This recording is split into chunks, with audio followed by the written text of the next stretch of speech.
सभी दोस्तों की तैयारी अच्छी चल रही होगी। जैसा कि आप सबको पता है कि अभी तक के बीपीएससी के इतिहास में सबसे ज़्यादा वैकेंसी लगभग 1964 सीटें आने वाली हैं। और अगर आप लोग पूरे मोटिवेशन के साथ, ईमानदारी के साथ तैयारी करेंगे तो आपका रिजल्ट कंफर्म होगा, इसमें कोई दो राय नहीं है। इसी कड़ी में आज मेरा करंट अफेयर्स का लेक्चर 3 जा रहा है और साथ ही साथ आज आपको किन किन टॉपिक को बीपीएससी के मद्देनज़र पढ़ना है वो हम आपको बताएंगे। तो इस वीडियो को लास्ट तक देखना है और बहुत अच्छा प्रयास लगेगा तो उसको लोगों में शेयर करना है। तो चलिए हम अपने सेशन को आगे बढ़ाते हुए सबसे पहले हम करंट अफेयर्स के सेशन पे आते हैं। उसके बाद हम लास्ट में आप लोगों को प्रत्येक सब्जेक्ट के किन किन टॉपिक को पढ़ना चाहिए वो हम बताएंगे। तो जैसा कि आपको पता है कि 70वीं बीपीएससी जो है इसका एग्ज़ाम आपको 17 नवंबर को संभावित है। 17 नवंबर 2024 को ये संभावित है। ठीक है। अब ये है क्या कि इसमें बहुत ज़्यादा सीट्स जो है इस बार आ रहा है। 1964 सीट अभी तक कंफर्म है, इतना आपको आ जाएगा। ठीक है। और ये सीट बहुत ज़्यादा है। अगर आप तैयारी करते हैं तो एक सीट से आपको मतलब है। तो मेरे ओर से यही प्रयास किया जा रहा है कि जो भटकाव है उसको रोका जाए, क्योंकि करंट अफेयर्स एक विशाल क्षेत्र है जिसमें कि बहुत बच्चे कंफ्यूज होकर के कुछ से कुछ उसमें पढ़ते रहते हैं। तो आपको करंट के लिए ऑलमोस्ट यहाँ से कवर हम करा देंगे। लेकिन एक मैगजीन मैंने पिछले सेशन में बोला है पढ़ने के लिए मंथली, तो वो आपको पढ़ना चाहिए। तो आप अपने नज़रिए से भी कुछ चीज़ों को देखेंगे तो वो एग्जाम में फ़ायदा होता है। तो अब आइए आज 6 महीने के करंट अफेयर्स में हम इकोनॉमिक परिदृश्य पे बात करेंगे। यानी कि हमने अभी तक आपको मिसलेनियस सेक्शन बता चुके हैं, नेशनल बता चुके हैं, इंटरनेशनल बता चुके हैं, खेलकूद बता चुके हैं। आज इकोनॉमिक परिदृश्य हम 6 मंथ के आपको कवर करेंगे। जी, सबसे बड़ी इंपॉर्टेंट न्यूज है जुलाई 2024 में उपभोक्ता मूल्य सूचकांक, जिसको सीपीआई बोलते हैं, कंज्यूमर प्राइस इंडेक्स, इसमें जो निकाला है अभी 3.54% निकाला। आप जो एग्जाम दीजिएगा तो अब ये सब डाटा आपको याद रखना पड़ेगा। अब ये टॉपिक हम कवर करें हैं, उधर बताएंगे। सीपीआई वगैरह बहुत इंपॉर्टेंट है। जब मनी इन्फ्लेशन चैप्टर पढ़िएगा इकोनॉमी में तो वहाँ सीपीआई जो है मेजरमेंट अभी चूंकि सीपीआई के बेस पर हो रहा है तो ये बहुत इंपॉर्टेंट डाटा हो रहा है। इसके लिए जो सीपीआई के लिए जो आधार वर्ष है, बेस ईयर जो है 2012 था, ये भी कई बार क्वेश्चन आपको मिल जाएगा। और ये जो जारी किया जाता है जो मंत्रालय द्वारा, सांख्यिकी और कार्यक्रम कार्यान्वयन मंत्रालय के द्वारा, ये भी क्वेश्चन काफी इंपॉर्टेंट है। कौन मंत्रालय के द्वारा सीपीआई जारी किया जाता है? सांख्यिकी एवं कार्यान्वयन मंत्रालय। तो एक क्वेश्चन अब इससे रिलेटेड इतना बात हम चाहते तो आपको ये भी बता के निकल सकते थे, लेकिन ये एक आइडिया दे रहे हैं कि ये जानकारी होना चाहिए आपको चीज़ों को। जब आप पढ़ते हैं तो जब आप खुद से करंट पढ़िएगा तो वो सब चीज़ों को आपको देखना पड़ेगा वहाँ। इसलिए मैं बोलता हूँ कि अपना से भी एक मैगजीन पढ़िए। अब देखिए 2024 की पहली छमाही में अभी भारत का जो निर्यात है सबसे ज़्यादा अमेरिका के साथ हुआ है। ये क्वेश्चन आपको बीपीएससी में पूछा हुआ है, 66 में भी देखिएगा इस पैटर्न पर सवाल पूछा हुआ है। और जो भारत आयात किया, इंपोर्ट किया है, वो चाइना से किया है सबसे ज़्यादा। तो ये भी क्वेश्चन काफ़ी इंपॉर्टेंट है, आप इसको अच्छे से तैयारी करिए। उसके बाद जो दूसरा है आपका, आरबीआई ने बैंक ऑफ इंग्लैंड के पास जमा अपने स्वर्ण भंडार, गोल्ड वहां जमा था 100 टन स्वर्ण, वहां से भारत मंगा लिया। अब आपको क्वेश्चन बीपीएससी, ये एक इंफॉर्मेशन है, वो इसी को कॉम्प्लिकेशन करके बना के अगर बनाना चाहेगी तो बना सकती है कि स्वर्ण भंडार आ गया भारत में। तो आपको जैसे कि पिछले बार बीपीएससी ने क्वेश्चन पूछा भी था कि जो है जब हम लोग फॉरेन ट्रेड करते हैं तो उसमें रिजर्व होता है, क्या क्या रिजर्व होता है। जैसे एक रिजर्व ट्रांस होता है, एक स्वर्ण होता है, एक एसडीआर होता है। तो सवाल बीपीएससी में पूछा हुआ है। अब इसके अंदर इकोनॉमी जब पढ़िएगा तो बहुत डीपली है, लेकिन चूंकि हम बस एक इन्फॉर्मेशन दिए कि स्वर्ण भंडार मंगाया, इससे भारत का रिजर्व बढ़ा, इस बेस पे करेंसी जारी कर सकती है इंडिया आरबीआई। तो इसके बहुत ज़्यादा फायदा हो सकते हैं। आप उस पर्सपेक्टिव में सोचेंगे तो आपको फायदा होगा। अदरवाइज एक सूचना के फॉर इन्फॉर्मेशन के तौर पर आपको ये दिमाग में रखना है। फिर अमेरिका में क्षेत्रीय रिपब्लिक फर्स्ट बैंक अभी फेल हुआ था, ठीक है। फिर क्राइसिस की सिचुएशन, मंदी की सिचुएशन, रिसेशन सिचुएशन लग रही थी आएगी। तो ये इम्पोर्टेंट है, आपको ध्यान रखना चाहिए। फिर सार्वजनिक क्षेत्र की इरेडा एक कंपनी है, IREDA Indian renewable energy development agency, ठीक है। ये नवरत्न कंपनी का दर्जा जो है इसको मिला हुआ है, नवरत्न कंपनी का दर्जा भी मिला है। ये टोटल 17 कंपनी अब इंडिया की नवरत्न कंपनी हो गई है, ठीक है। तो इसको भी ध्यान में रखना पड़ेगा, ये भी इम्पोर्टेंट है। अब देखिए वर्ल्ड इकोनॉमिक फोरम, इसके द्वारा travel and tourism development index निकाला जाता है। Travel and tourism development index मतलब समझे बात को, पर्यटन से रिलेटेड ये सूचकांक जारी किया जाता है, ठीक है। तो इसमें जो है भारत की जो रैंकिंग है 390 मतलब 39 जो है भारत का रैंक 2024 में रैंकिंग जारी की गई है।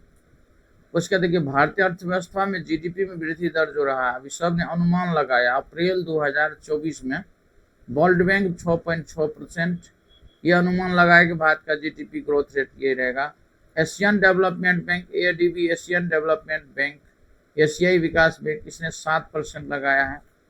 IMF इंटरनेशनल मॉनेटरी फंड जो है 6.8% लगाया है। इसके बाद RBI का 7% है। S&P स्टैंडर्ड एंड पुअर्स इसके द्वारा लगाया है 6.8%। तो ये भी काफी इंपॉर्टेंट है, आपको ये डाटा को थोड़ा सा दिमाग में बैठा लेना चाहिए। अब देखिए 4 यूरोपीय देशों के साथ EFTA European free trade association, इसके साथ भारत ने समझौता किया है, फ्री ट्रेड एग्रीमेंट साइन किया है 10 मार्च 2024। ये 4 देश आपको पूछा जाएगा, जो ध्यान रखना है, नॉर्वे, आइसलैंड, लिechtenstein, स्विट्जरलैंड, ये चारों देश याद रखना है। इसी के साथ EFTA के सदस्य 4 हैं, अब प्लस भारत जो है इसके साथ अभी व्यापारिक समझौता फ्री ट्रेड एग्रीमेंट साइन किया। अब देखिए टेली डेंसिटी है, 100 व्यक्तियों पर टेलीफोन कनेक्शन की संख्या दिसंबर 2024 में जो निकला है, सबसे ज्यादा दिल्ली का है, सबसे कम बिहार का है। यह डाटा भी आपको दिमाग में रखना है इकोनॉमिक्स पर्सपेक्टिव में। अब इस पे देखिए मेनली जो क्वेश्चन इकोनॉमी का था वो लगभग यही है मेन। इसके बाद MCQ भी हम कुछ बनवा रहे हैं, आगे के सेशन में हम MCQ भी बनवाएंगे और जो टॉपिक है उससे कनेक्शन समझा देंगे कि देखिए क्वेश्चन कैसे करके पूछ रहा है। अब MCQ 3-4 क्वेश्चन बनवा दे रहे हैं, जैसे देखिए सार्वजनिक उपक्रमों पर संसदीय समिति का अध्यक्ष, ठीक है। ये जो बनाया गया है 2024-25 में, किसको बनाया है? तो पहला ऑप्शन अधीर रंजन चौधरी, दूसरा है मनन कुमार मिश्रा, तीसरा है YB रेड्डी, चौथा ऑप्शन होगा आपको वैजयंत पांडा। 4 ऑप्शन है। चारों ऑप्शन में अगर आप देखिएगा तो इसमें जो है आपको ये पूछ रहा है सार्वजनिक उपक्रम पर संसदीय समिति पार्लियामेंट्री कमेटी के प्रेसिडेंट किसको बनाया गया है, तो इसमें आपको वैजयंत पांडा को बनाया गया, ठीक है। सार्वजनिक क्षेत्र के किस बैंक की इक्विटी में सरकार की हिस्सेदारी सबसे ज्यादा है, ठीक है। तो जब इसके आंसर्स पे जाइएगा तो जैसे कि SBI ऑप्शन है, एक PNB है, एक बैंक ऑफ बड़ौदा है, पंजाब एंड सिंध बैंक है, तो इसमें सबसे ज्यादा पंजाब और सिंध बैंक का आंसर होगा, ठीक है। अब देखिए दूसरा है BIMSTEC का पहला व्यापारिक शिखर सम्मेलन अगस्त 2024 में कहाँ संपन्न हुआ, तो BIMSTEC bay of Bengal multi sectoral technical economical cooperation, इस नाम से संगठन है, बहुत इंपॉर्टेंट संगठन है। इसकी जो बैठक हुई नई दिल्ली में हुई है, ठीक है। ये आपको इम्पोर्टेंट है, इसको आपको ध्यान रखना चाहिए। एक क्वेश्चन वर्तमान में PSC public account committee, PSC बोले तो public account committee, parliament public account committee मतलब लोक जो है लेखा कमेटी है ये, ठीक है। इसके अध्यक्ष किसको बनाया गया है? प्रताप चंद्र सारंगी, दिलीप केसेकिया, KC वेणुगोपाल, किशोरीलाल शर्मा, तो ये KC वेणुगोपाल को बनाया गया है, ठीक है। तो 4 MCQ भी मैंने बनवा दिए हैं, और चूंकि मुझे प्रॉपर ये बताना है कि आपको सभी विषय को तैयार करना है, जैसा कि मैंने कई बार बोल चुका है कि आपको BPSC में कोई भी विषय को छोड़ के जाना खतरा से खाली नहीं है, इसलिए सभी विषय पे आपका तैयारी होनी चाहिए। सीट्स बहुत ज़्यादा है, आपको एक सीट से मतलब है, आप अच्छी तैयारी करेंगे तो आपका रिजल्ट आपके फेवर में रहेगा। तो अब देखिए 70वीं BPSC एग्जामिनेशन के लिए सबसे महत्वपूर्ण टॉपिक्स क्या है, सभी विषय पे आज हम इसी पे चर्चा करेंगे। महत्वपूर्ण टॉपिक्स, क्या क्या महत्वपूर्ण टॉपिक्स है, ठीक है। तो देखिए इतिहास से हम स्टार्ट करते हैं। इतिहास में आधुनिक भारत, ठीक है। मैंने बोला हुआ है कि स्पेक्ट्रम के बुक को पढ़ना है। अगर आप नहीं पढ़ पा रहे हैं तो उसमें जितना स्टेटमेंट है कम से कम 5-6 पेज 7 पेज में उसको लिख लीजिए। स्टेटमेंट से बहुत सवाल पूछे जाने लगे हैं बीपीएससी एग्जाम में। अगर आप स्टेटमेंट को अच्छे से याद रख लेंगे तो वो आराम से बन जाएगा। वो स्टेटमेंट उसी किताब में मिलता है, बाकी कोई बुक में वो स्टेटमेंट सब नहीं मिलेगा, तो इसलिए बोला गया उस बुक को पढ़ने के लिए। जो पढ़ रहे होंगे बहुत बढ़िया, और लास्ट में लगेगा नहीं पढ़ाएगा तो स्टेटमेंट निकाल के 4-5 घंटा बैठिएगा, स्टेटमेंट सारा लिख लीजिएगा, उसके बाद उसको याद करके एग्जाम में बैठिए। हालांकि हम सारे टॉपिक सबको बता रहे हैं जो बहुत इंपॉर्टेंट है, जहाँ से क्वेश्चन आता है एग्जाम में। आप भी देखिएगा, पेपर एनालिसिस कीजिएगा तो आपको इस टॉपिक से क्वेश्चन दिख जाएगा। पहला है मॉडर्न इंडिया में यूरोपीय कंपनी का आगमन, ठीक है। ये जो यूरोपीय कंपनी है इसमें ज्यादातर जोर ब्रिटिश पर देना है, ब्रिटिश कंपनी पे, ठीक है। पढ़ने के लिए थोड़ा थोड़ा ब्रीफली सब कंपनी को पढ़िएगा, लेकिन ब्रिटिश से कनेक्शन है भारत का, इसलिए ब्रिटिश शासन पे जोर देना है। और इसी से फिर बढ़ते हुए प्लासी का युद्ध, बक्सर का युद्ध, इसको पढ़ना है। यूरोपीय कंपनी कनेक्शन करना पड़ेगा हिस्ट्री में, ये नहीं कि उसको फैक्चुअल एंगल से हिस्ट्री को नहीं लिंक करते हुए पढ़ना है, उससे ज़्यादा समझ में आएगा। दूसरा है ब्रिटिश कालीन भू राजस्व बंदोबस्ती, जो लैंड रेवेन्यू सिस्टम है 3 गो, जिसमें कि जमींदारी, महालबारी, रैयतबारी, उस तीनों पद्धति को समझना होगा आपको अच्छे से टाइम दे करके, ताकि यहाँ से क्वेश्चन कुछ भी आता है तो बना ले। साथ ही साथ एमसीक्यू भी इस पे बना लेना। जितना टॉपिक दिए है सबका एमसीक्यू बहुत तरीका से बनाना है। जो पीएससी का है वो क्वेश्चन, पीसीएस का है वो सब पे बनाना है क्वेश्चन। फिर देखिए भारतीय राष्ट्रीय कांग्रेस, बहुत इंपॉर्टेंट टॉपिक। अभी कांग्रेस पर ये पूरा डिटेल में पढ़ने के बाद इससे रिलेटेड क्या कथन बोला है, इस पे भी क्वेश्चन आप देखेंगे बीपीएससी हर बार पूछ रही है। तो स्टेटमेंट जरूर याद कर लीजिएगा लास्ट में। पहले तो कहाँ बैठकें हुई, कौन कौन कॉन्फ्रेंस, कौन मुख्य रहा, कहाँ का अध्यक्ष क्या रहे। 10-12 जगह का कॉन्फ्रेंस कांग्रेस का जो हुआ था बहुत इंपॉर्टेंट था। उसके अध्यक्ष भी इंपॉर्टेंट थे, उसमें कुछ न कुछ जो है सो डिसीजन आए जो बहुत इंपॉर्टेंट था।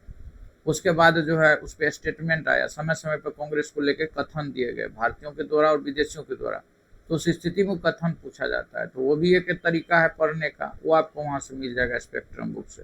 फिर स्वतंत्रता संग्राम बहुत ढंग से पढ़ना होगा। 1857 से स्टार्ट करते हुए 1906 में बंगाल विभाजन को देखते हुए सविनय जो आपका 1906 का स्वदेशी आंदोलन, 1857 की क्रांति, 1920 में असहयोग आंदोलन, 1930 सविनय आगे आंदोलन, फिर भारत छोड़ो आंदोलन, इस बीच की तमाम घटनाएं 1857 से लेकर 1942 के बीच तमाम घटना को देखना होगा, और कड़ी बनाकर, चेन बना करके। ये नहीं कि बस पढ़ लिया 1857 हो गया।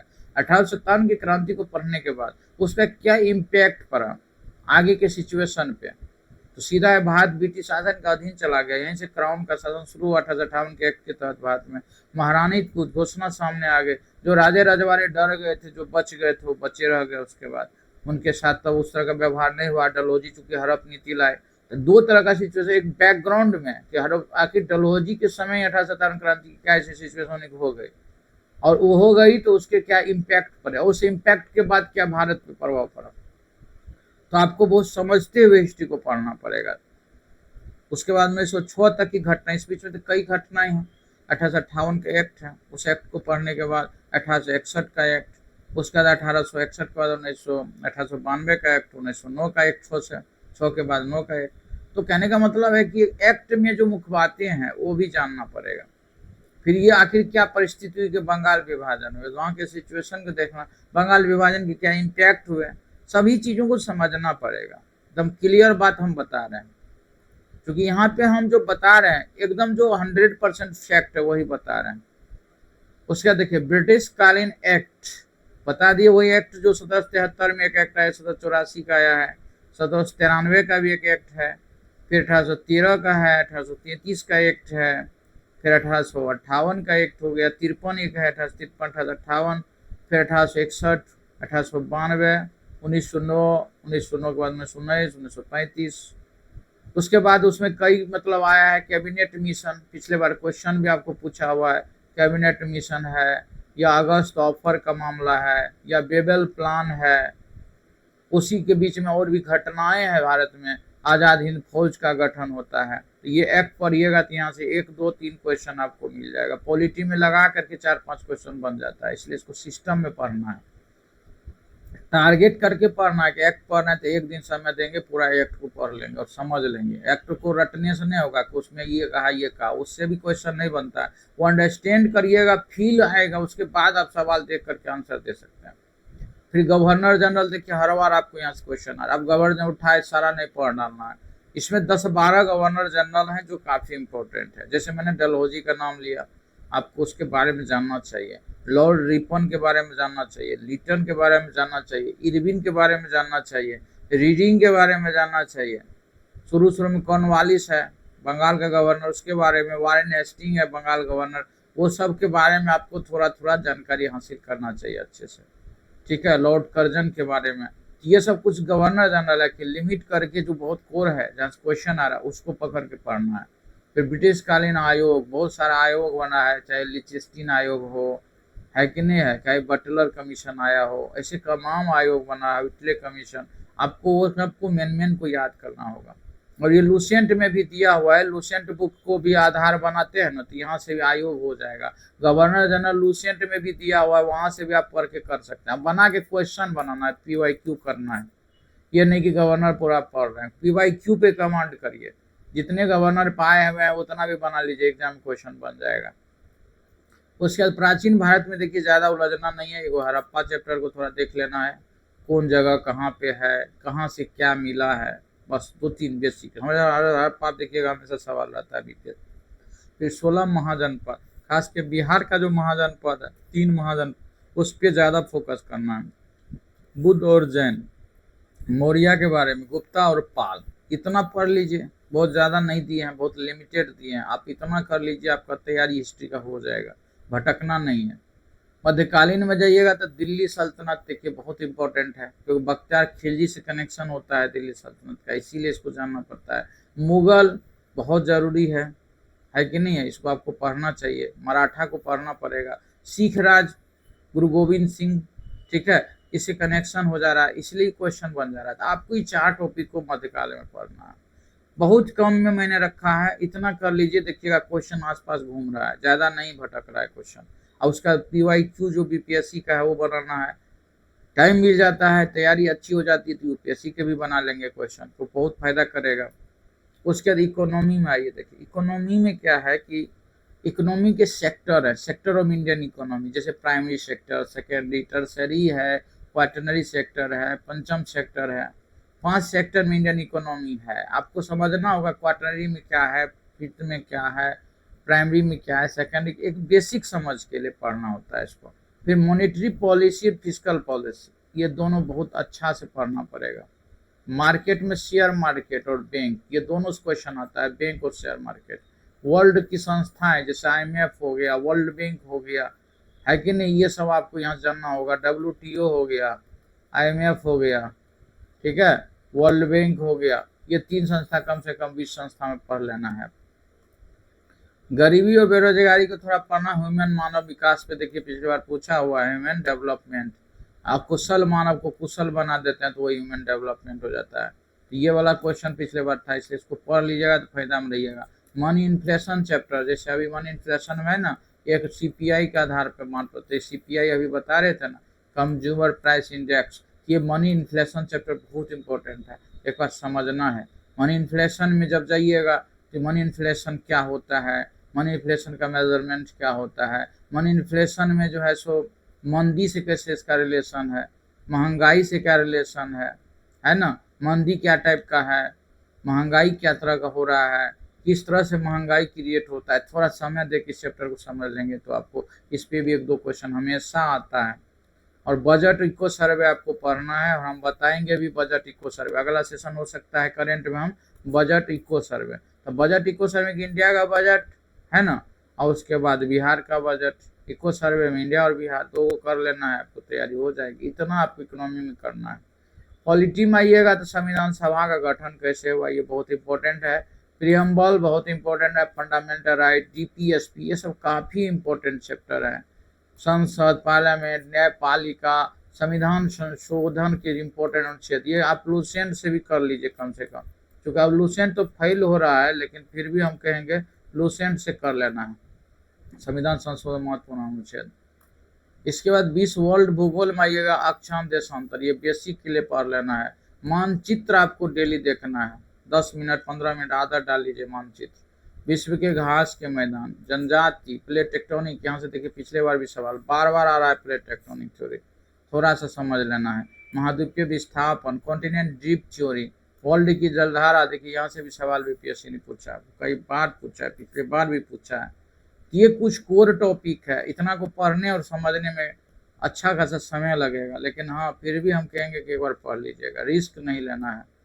उसके बाद देखिए भारत का भूगोल, देखिए जनरल जो है मतलब भारत का समान परिचय, अक्षांश कितना है, देशांतर कितना है, वर्ल्ड के कंटेस्ट में इंडिया किस साइड से, इसका क्षेत्रफल कितना है, क्रम में वर्ल्ड के अकॉर्डिंग कितना नंबर पे आता है, फिर इसका तटीय राज्य कौन कौन है, टोटल कितना इंटरनेशनल बाउंड्रीज है, किस किस देशों से किस किस राज्य की सीमा लगती है, ऐसे करके जनरल चीज़ें इंडिया के बारे में जानना है।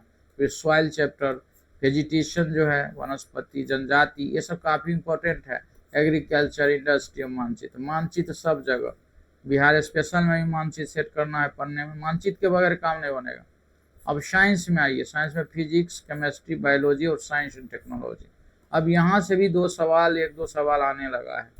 तो अब देखिए उपाय क्या है कि फिजिक्स में यूनिट डायमेंशन का चैप्टर इंपॉर्टेंट है, एनर्जी है, पिछले बार भी आपको यहाँ से क्वेश्चन आया है, हमेशा आता है। लाइट के बारे में, सरफेस टेंशन, इलेक्ट्रिक करंट, है ना। केमिस्ट्री में देखिए एटॉमिक स्ट्रक्चर बहुत इंपॉर्टेंट टॉपिक है। ऑक्सीडेशन एंड रिडक्शन, ऑक्सीकरण और अपकरण टॉपिक, कार्बन और कंपाउंड, ये टॉपिक काफ़ी इंपॉर्टेंट है। मेटल, धातु, नॉन मेटल, धातु, इतना कम से कम केमिस्ट्री में करना है और PYQ बनाना है अच्छे से। बायोलॉजी में आइएगा, क्लासिफिकेशन एनिमल और साइटोलॉजी, ठीक है, ये इंपॉर्टेंट है, आपको करना चाहिए। ह्यूमन बॉडी पार्ट, इसके बारे में भी आपको तैयारी करना चाहिए। ह्यूमन डिजीज, ये और ब्रांचेज ऑफ साइंस, ठीक है, इतना आपको बायोलॉजी। ब्रांच ऑफ साइंस बोले तो तीनों में देख लेना है, फिजिक्स में बायोलॉजी के भी साइंस पूछे जा रहे हैं सब जगह से, इसको थोड़ा ढंग से तैयारी करना होगा। ये बहुत कम है, इससे कम आप पढ़ नहीं सकते हैं। साइंस से टेक्नोलॉजी 2-3 टॉपिक हमने दिया है, पिछले बार बायोटेक से सवाल आपको आया था, बहुत इंपॉर्टेंट है, जब भी आएगा तो बायोटेक से ज़्यादा आता है पीटी में। नैनो टेक्नोलॉजी भी आ सकता है, न्यूक्लियर भी आएगा, लेकिन ज़्यादातर 100% में 90% तैयारी करिए बायोटेक पे की। बायोटेक्नोलॉजी बहुत बड़ा चैप्टर है और यहाँ से कई बार जो है नया नया चीज़ रिसर्च होता है तो सवाल बन के आ जाता है, इसलिए बायोटेक्नोलॉजी को बहुत अच्छा से तैयारी करना पड़ेगा। अब आते हैं हम बिहार स्पेशल पे। देखिए बिहार स्पेशल की जब बात करेंगे तो इसमें सब पॉलिटी ऑफ बिहार आपको पढ़ना चाहिए, history of Bihar, geography of Bihar, economy of Bihar, current affairs of Bihar, 5 section हमने इसको बांटा है। यहाँ से आपके क्वेश्चन आता है और एगो मिक्स्ड सेक्शन है बिहार में जहाँ से सवाल आता है, जिसको मिसलेनियस कहते हैं, विविध सेक्शन जिसको बोलते हैं, जैसे कि आज़ादी से पहले का राज्यपाल कौन है, आज़ादी हुआ तो राज्यपाल गवर्नर कौन है, ऐसे सबके सवाल आ रहा है। तो आपको मिक्स्ड सेक्शन में उसको भी तैयारी करना चाहिए, क्योंकि अगर कर लेंगे तो 1-2 क्वेश्चन सुरक्षित रहेगा, आपको एक बार रटा जाएगा तो गलती नहीं होगा। अब सबको अलग अलग देखिए कैसे करना है। जैसे हिस्ट्री ऑफ बिहार है, इसमें फ्रीडम स्ट्रगल का सेक्शन आपको पढ़ना है, ज़्यादा नहीं। बिहार में फ्रीडम स्ट्रगल जैसे से हुआ है, चाहे किसान के जरिए हुआ हो, या 1857 की क्रांति में हुआ हो, या बंगाल विभाजन के समय में हुआ हो, सब इन्हें वगैरह सारा देश भर में जितना हुआ बिहार में भी हुआ है, तो आपको इसको देखना चाहिए। एंशिएंट हिस्ट्री में जाइएगा तो महाजनपद का समय, बुद्ध और महावीर, इसको आपको बिहार स्पेशल में पढ़ना है, पाल को पढ़ना है। मेढावल में आइएगा तो दिल्ली सल्तनत पढ़ना है, मुगल और सिख। मुगल में शेरशाह सूरी को कनेक्ट करके पढ़ना है, सिख में गुरु गोविंद सिंह हो गया, दिल्ली सल्तनत में बख्तियार खिलजी। बस कहानी खत्म है हिस्ट्री का, इससे ज़्यादा कुछ नहीं। इकोनॉमी में आइएगा तो बिहार का बजट 2024-25 और बिहार इको सर्वे 23, ये आपको पढ़ना है। ये भारत का भी और बिहार का भी, ये आपको लीड दिलाएगा, 3-4-5 क्वेश्चन का लीड दिलाएगा, इसको देखना है। करेंट अफेयर्स में बिहार के लिए करेंट अफेयर्स देखिए, बिहार स्पेशल के लिए करेंट अफेयर्स ज़्यादा भटकना नहीं है। SPD बुक आया हुआ है मार्केट में, 2024 का SPD ले लीजिएगा, आपको काम हो जाएगा, बहुत हद तक हो जाएगा। और थोड़ा मोड़ा हम बता देंगे, जो मेन है हम भी बता देंगे, तो इस तरह से करंट अफेयर्स ऑफ बिहार आपका क्लियर हो जाएगा। तो ये टोटल तैयारी है। मैथ रीजनिंग में भी नहीं छोड़ना है। मैथ में देखिए 2-3 चैप्टर लिए, स्पीड डिस्टेंस, यहाँ सवाल आ रहा है, क्लॉक से चैप्टर से आता है, परसेंटेज आता है, 3 चैप्टर हम दिए हैं। अगर आप 3 चैप्टर बना लेते हैं और बाकी PYQ बना लेते हैं बिहार वाला BPSC, तो सारा मैथ बन सकता है। 8 मैथ तो पक्का बन सकता है, 10 में 8। और आप जितना ज़्यादा स्कोर करेंगे आपके हित में जाएगा वो, क्योंकि रिजल्ट देखिए इस बार बहुत ज़्यादा मारामारी रहेगा। हमने पहले भी समझाया हुआ है कि एग्जाम के क्यों मारामारी रहेगा, सब कारण दिए हैं। तो उसके बाद रीजनिंग में देखिए, रीजनिंग का जो चैप्टर पढ़िएगा तो डिस्टेंस डायरेक्शन का एक चैप्टर है, ब्लड रिलेशन और रैंकिंग। 3 चैप्टर आपको यहाँ पे कम से कम पढ़ के रीजनिंग में जाना चाहिए, डिस्टेंस डायरेक्शन, ब्लड रिलेशन और रैंकिंग। और इसके क्वेश्चन के नेचर को समझना, एक कोडिंग डिकोडिंग, क्योंकि यहाँ से भी सवाल पिछले बार आया हुआ है। तो 4 चैप्टर में आपका कवर हो जाता है। फिर ज्योग्राफी ऑफ बिहार आइएगा तो इसमें समान परिचय बिहार का है, ये बहुत इंपॉर्टेंट है। यहाँ से पिछले बार एक क्वेश्चन हमेशा 1-2 क्वेश्चन रहता है। भूगर्भिक से भी पिछले बार क्वेश्चन था, हमेशा रहता है। जोलॉजिकल जो स्ट्रक्चर है, नदियाँ, रिवर, मृदा, सॉइल, इंडस्ट्री, ये सब सारे इंपॉर्टेंट है। वन जीव, यहाँ से भी सवाल पिछले बार को BPSC ने पूछा है। वाइल्ड लाइफ सेंचुरी के बारे में, सिंचाई प्रोजेक्ट पे भी कई सवाल BPSC ने पूछा है। तो बिहार स्पेशल पे बहुत समय देके तैयार करने की जरूरत है, क्योंकि वो ऐसा है कि अगर आप जितना स्कोर करिएगा वो आपको लीड दिलाएगा, एग्जाम निकलवाएगा। क्योंकि ऑल इंडिया लेवल कंपटीशन है, तो सभी स्टेट के न बच्चे आ रहे हैं। तो मेरे बात को समझ गए होंगे कि आपको तैयारी क्या करना है। ये तैयारी है, समझिए आप, एक सीट के लिए करो, 1 सीट। एक सीट आप अपना हित में करना चाह रहे हैं तो आपको एक अनुशासन में जो है तैयारी करना होगा। अनुशासन में तैयारी करने की आवश्यकता है, अनुशासित हो के तैयारी करना है। एटलीस्ट 6 से 8 आवर आपको पढ़ना पड़ेगा मिनिमम, केवल पढ़ना पड़ेगा, मतलब उसमें मेमोराइज करना होगा चीज़ों को। मेमोराइज मैंने जो पढ़ा हुआ है उसको बार बार याद करना होगा, वो 8 घंटा, 6 से 8 घंटा। और 2-3 घंटा आपको जो है फिर पेपर ऊपर इधर उधर जो भी पढ़ना है, नया चीज़ जो भी पढ़ना है, वो आपको 2-3 घंटा। लेकिन ज़्यादातर समय मेमोराइज करिए, चीज़ों को रिकॉल कीजिए। पढ़ा हुआ पहले से भी होगा। आप सोचिएगा पूरा फ्रेशर हैं तो आप पूरा MCQ को बनाइए, जितना MCQ है, क्वेश्चन MCQ जो है प्रीवियस ईयर के क्वेश्चन को बनाइए, प्रीवियस ईयर्स, उसके जितने क्वेश्चन बनाइए वो आपको फायदा दिलाएगा। क्योंकि हर चैप्टर को समझने में समय लगता है, चाहे कोई भी हो। एक दिन में कोई भी खिलाड़ी नहीं बनता है, उस खिलाड़ी को बनने के लिए बहुत ज़्यादा समय देना पड़ता है। तो आई थिंक मैं जो कह रहा हूँ मेरे बात को समझ गए होंगे। अच्छा से तैयारी करिए, अच्छा से, क्योंकि मौका है ये, अगर मौका हाथ से निकल गया तो फिर अफसोस होगा और क्या। तो आज के सेशन को क्लोज करते हैं। गाइडेंस भी हो गया आपका, करेंट अफेयर्स भी हो गया। आप लोग अच्छे से तैयारी कीजिए।